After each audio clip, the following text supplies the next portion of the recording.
राजनीती न्यूजच्या दुपारच्या top 10 news. Rashtrawadi Congress Party Sharadchandra Pawar पक्षाच्या प्रवक्त्या पदावरील सर्व नियुक्त्या रद्द करण्यात आल्या आहेत। राष्ट्रवादी काँग्रेस शरदचंद्र पवार पक्षाचे प्रदेशाध्यक्ष जयंत पाटील यांच्या निर्देशानुसार सर्व प्रवक्त्यांच्या नियुक्त्या अचानक रद्द केल्याने राजकीय वर्तुळात चर्चा सुरू झाल्या आहेत।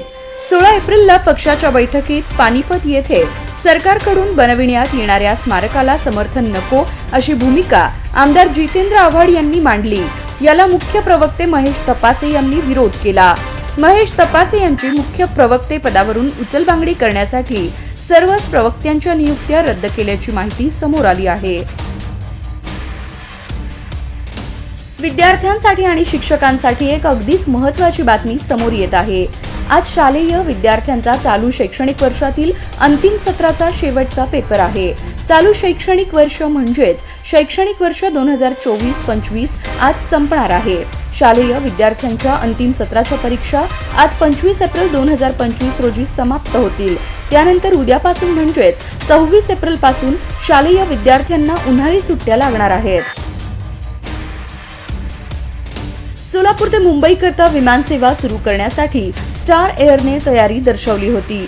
सोलापूर विमानतळ कॅट 2C मध्ये मोडत असल्याने स्टार एअरकडून विमान सेवा सुरू करण्यासाठी अडथळे येत आहेत। त्यामुळे विमान सेवेतून स्टार एअर कंपनी माघार घेणार आहे। आता गोव्यासोबत मुंबईसाठीही फ्लाय 91 कंपनी पुढाकार घेणार असल्याची माहिती जिल्हा प्रशासनातील अधिकाऱ्यांनी दिली आहे। पहिल्या टप्प्यात गोव्यासाठी 26 मे पासून विमानसेवा सुरू होणार असल्याची माहिती जिल्हाधिकारी कुमार आशीर्वाद यांनी दिली। तशी तयारी सुरू आहे। मुंबईत जलसंपदा मंत्री राधाकृष्ण विखे पाटील यांची भेट घेऊन आमदार अभिजित पाटील यांनी सीना माढा उपसा सिंचन योजनेच्या सुधारणा व पुनरुज्जीवनासाठी निवेदन दिले। सन 2005 पासून कार्यान्वित असलेल्या या योजनेमध्ये वापरत असलेल्या पंपाची क्षमता कमी झाली आहे। त्यामुळे पूर्ण क्षमतेने विसर्ग उपसा होणे शक्य नाही। त्यामुळे या योजनेत फुटवॉलची उंची 2 मीटरने वाढवून तसेच उपसा पातळी वाढविण्याची गरज असल्याचे सांगितले।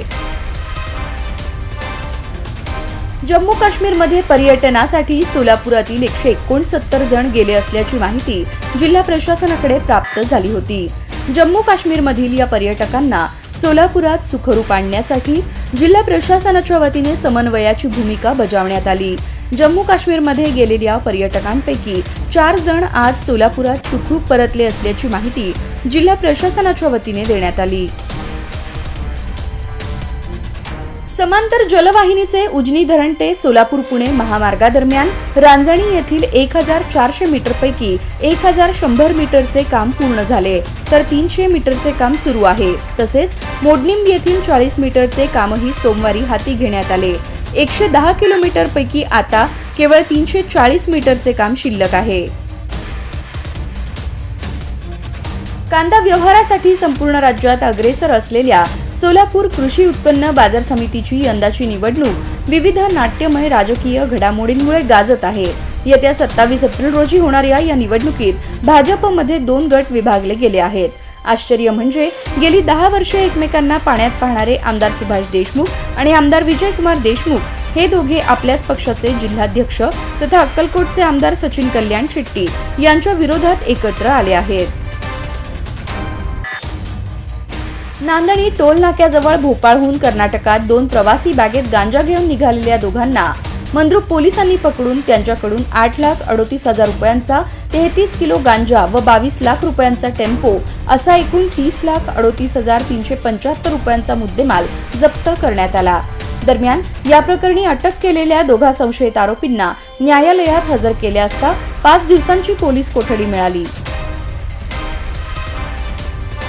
कोयना नदीपात्रात बुडणाऱ्या मुलगी आणि मुलाला वाचवताना अभिनंदन रतन झेंडे वय 34 राहणार शाहू चौक कराड याचा बुडून मृत्यू झाला। शहरातील जुन्या ब्रिटिशकालीन पुलानजीक गुरुवारी सकाळी ही घटना घडली। मृत अभिनंदन झेंडे याच्यावर कराड शहर तसेच ग्रामीण पोलीस ठाण्यात यापूर्वी अनेक गंभीर गुन्हे दाखल आहेत। सोलापूर जिल्हाधिकारी कार्यालय येथे शहर उत्तरचे आमदार विजयकुमार देशमुख यांच्या उपस्थितीत जिल्हाधिकारी कुमार आशीर्वाद, भूमी अधीक्षक दादासाहेब घोडके व महानगरपालिकेचे बांधकाम अधिकारी मठपती यांच्या समवेत गुंठेवारी संदर्भात बैठकीचं आयोजन करण्यात आलं होतं। या बैठकीत आमदार देशमुख यांनी विविध सूचना अधिकाऱ्यांना केल्या। यावेळी माजी सभागृह नेते शिवानंद पाटील, चेतन पाटील आदी उपस्थित होते।